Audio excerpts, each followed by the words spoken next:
Hello everyone, I am Pranav from Gamaka. Today we are going to talk about statistics for data science. So what is statistics? So statistic is nothing, it's just a collection, organization, interpretation and presentation of data.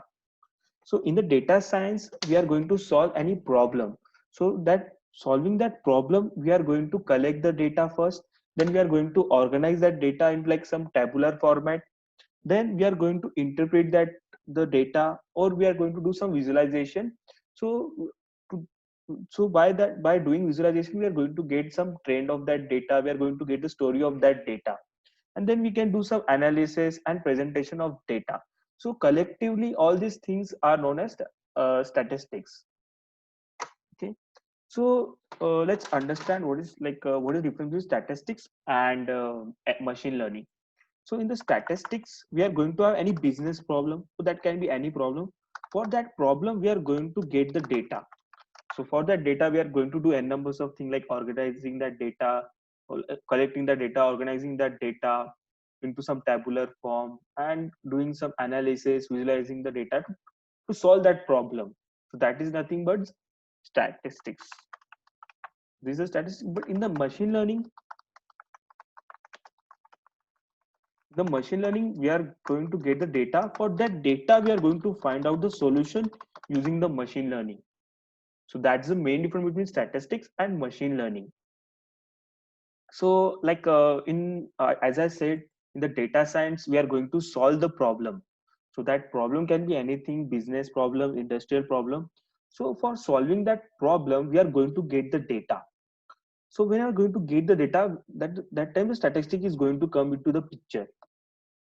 Okay, so let's read out the some definition. Statistic is a discipline that concerns the collection, organization, analysis, and interpretation and presentation of data in applying to a scientific or industrial or social problem. So as I said that, suppose let's consider that if you're a data scientist in like a like finance company. So if manager comes to you and ask you, our sales are going down. So do some analysis and try to figure it out why our sales are going down. So this is some business problem. So that this for this business problem, you are going to collect the data, you are going to organize that data, you are going to do some analysis and try to solve that problem with using some data. You are going to give some insights. So statistic is nothing, it's going to help you to understand data, do some statistical analysis, and each and everything you are going to do with the statistics. Now let's move ahead now. So statistic is divided into two parts. One is descriptive statistics and another is inferential statistics. Okay, so descriptive statistic it's in the name only. It's going to describe that data. So whatever that data will be in the descriptive statistic, it's very basic. So it's just going to present, organize, and summarize that data. Okay, so descriptive statistic is nothing. It's going to some describe and summarizing that data. That can be any data. But inferential statistics. So as a data scientist, you are going to use the inferential statistics. So what is inferential statistics? So in the inferential statistics, you are going to draw up some conclusion where you're going to predict something, or you're going to draw some conclusion. I would say not predict. I would say you're going to draw some conclusion on the basis of some past data. So drawing a conclusion about a population based on data observed in a sample. Now here there are two words are introduced: the population and sample. Let's understand what is a population and what is a sample. I will take one example. Suppose you want to find out how many people use smartphone in your area. So what you are going to do, you are going to conduct a survey where you are going to ask the people, so do you use a smartphone or not? Let's consider that in your area there are 1,000 people. So for doing that survey, you have to meet those people, and let's consider that you are able to meet around 300 people. Out of 1,000 people, you are only able to meet 300 people, and you have collected the data from them. So from that data, we have found that 80% of people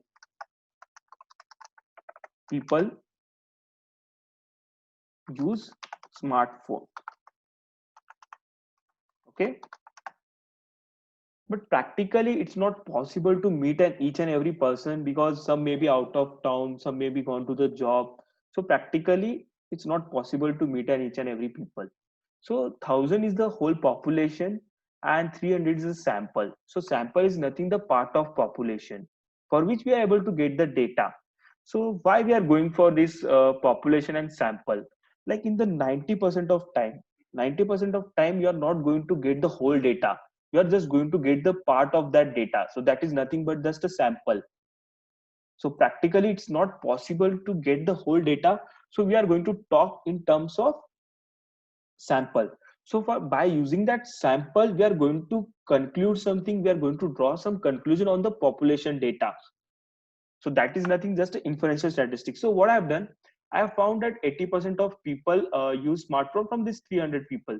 So now what I'm going to say, so from this sample analysis, I'm able to comment on the population data. So I will say that around 80% of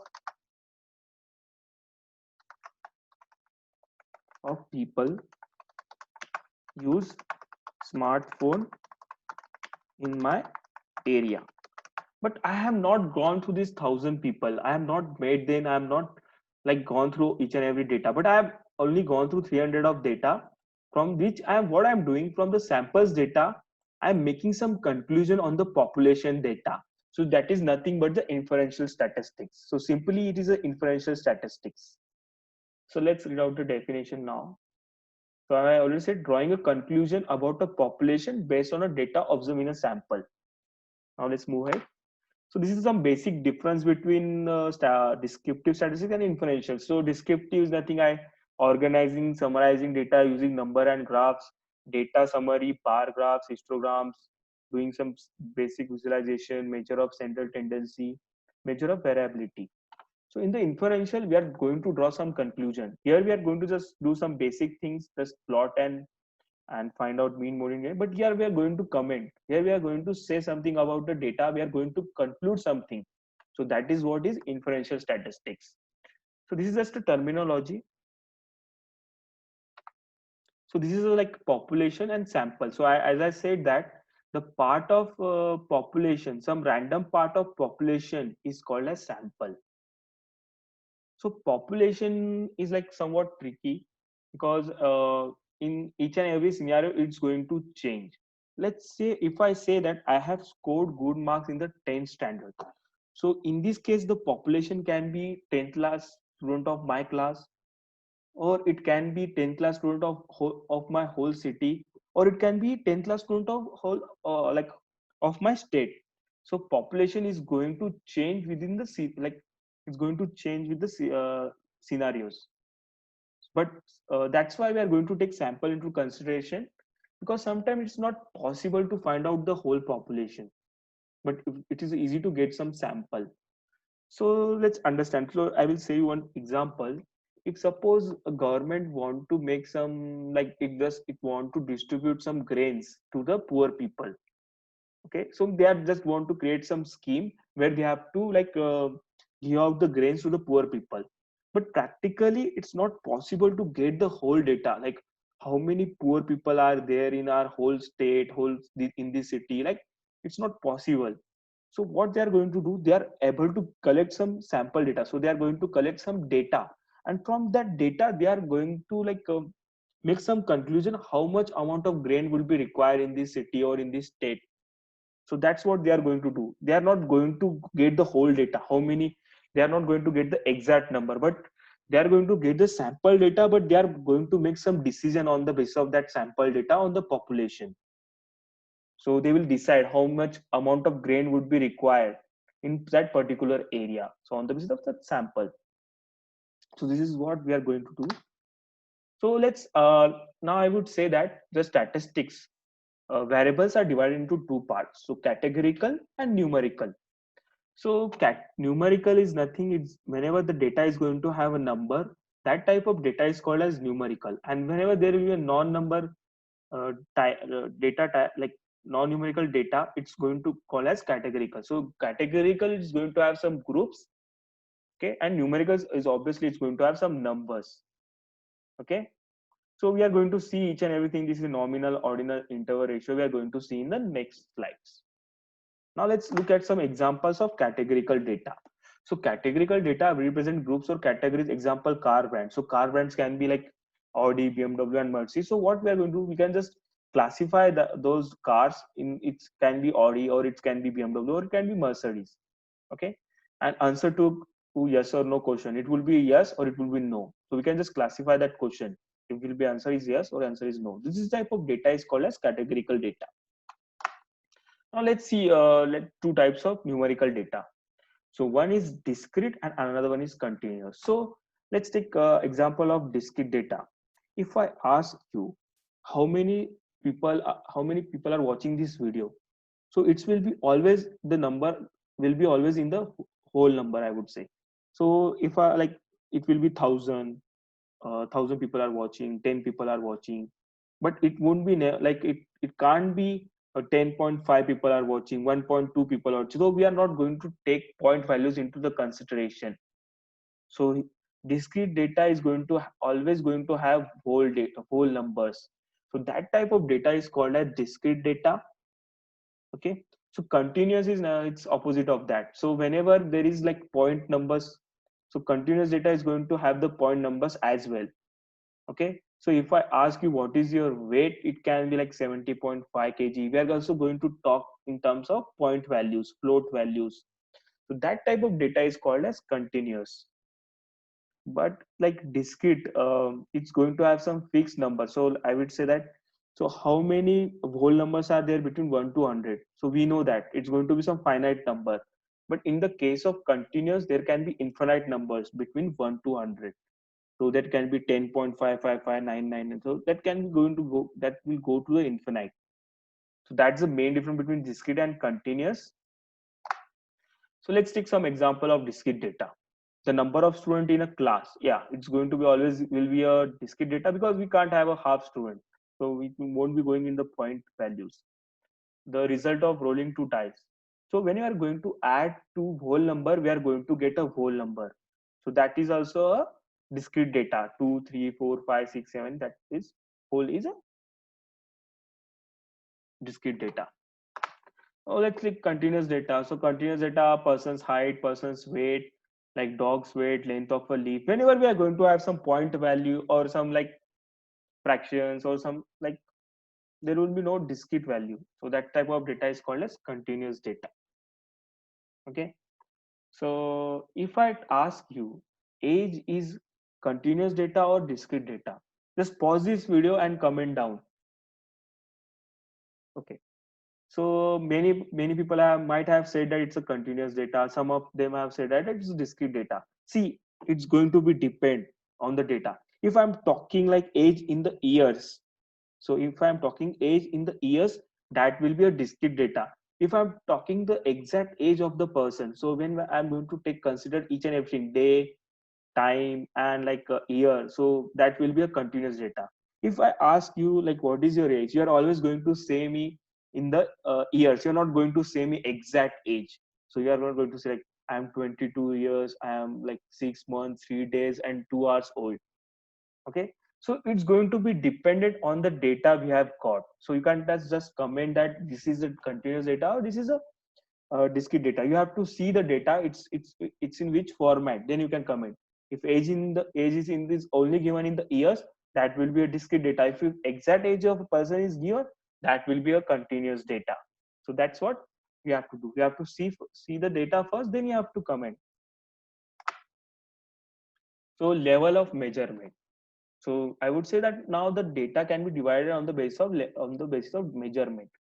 So there are two measurement, qualitative and quantitative. So it's in the name only. Qualitative is going to give some quality, and quantitative data is like going to give some quantity. So quantity is going to be always in the number. So quantitative data will be always a number, and quality will be always be a categorical data. Okay, so this is the main difference between qualitative and quantitative data. Now let's see what are quality data is divided into nominal and ordinal. Now let's understand what is a nominal. So nominal is nothing, when you are going to divide in the group like name groups, so that is called as nominal. And whenever we are going to have any order in the categories. That type of data is called as ordinal. Let's take one example, it will be more clear. Suppose you have ordered food from Zomato. Okay, you have ordered food from Zomato.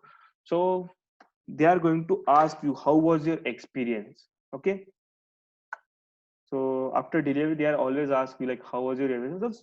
Let's suppose they have given you some options. So it can be best or bad, good, and I think excellent. Let's consider that.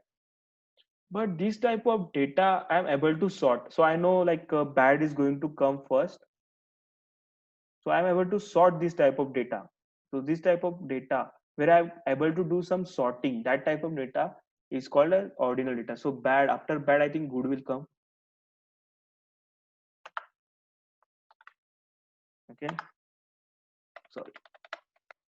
So what I've done, I've done is sorting. So like bad, good, best, then excellent.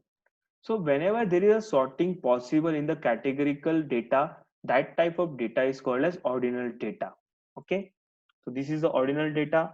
Let's take one more example. If you want to rate some movie, so there can be option 1 star, 2 star, 3 star, 4 star, and 5 star. So here also you can do some sorting. So here it is going to have some order. Here it's also is going to have some order. So whenever there is possibilities of order, that type of data is called as ordinal data. If I ask you like male and female, so this type of data is not going to have any order. You can't say that male is going to come first or female is going to come first. So here there is no sorting possible. Okay. So that type of data is called as nominal data. So this type of data is called as nominal data. Okay. Now let's understand the quantitative data. So they have divided the quantitative data into two parts, interval and ratios. So the both two levels, they both represent numbers. However, ratios have 2 0. So ratio is going to have 2 0, and while interval is not going to have 2. So what exactly it means? So what is mean by having a 2 0? Let's take one example, it will be more clear to you. If I ask you to convert 0 degree, sorry guys, 0 degree Celsius to Fahrenheit. So when you are going to convert 0 degree Celsius to Fahrenheit, you are going to get some non-zero number. I think it's 32 Fahrenheit. So I have converted 0 degree to like 32 Fahrenheit. I am getting a non-zero number. So this type of data is called as not a true zero. Now let's take more examples. If I tell you like I have to convert 0 kg into grams, yeah, it's going to be always a 0 grams. If I want to convert it into pounds, yeah, it is going to be always 0 pounds. So whenever I'm going to convert, so this type of data, when I convert the zero value in other formats, so either in other measure, I am able to get only 0 0 in each possible cases. So it is mean it it just means that it's a true zero. So what is the difference between like not a true zero? Whenever I'm going to convert any zero to other measure, but if I'm getting the non-zero number, that type of is called as a data not a true zero. If I'm able to get a like a zero in each and every measure, that type of data is called true zero. Okay, so this is a ratio data, and this is a interval data. I will take one more example of ratio. If I tell you convert 0 kilometer, sorry, 0 kilometer to centimeter, it will be 0 centimeter. If I also convert it into meter, it's going to give me 0 meter. So this is also example of ratio, and this is a interval. So this is, I think everyone is clear now. Okay, let's meet in the next video. So we are going to discuss more like statistics. So thank you everyone.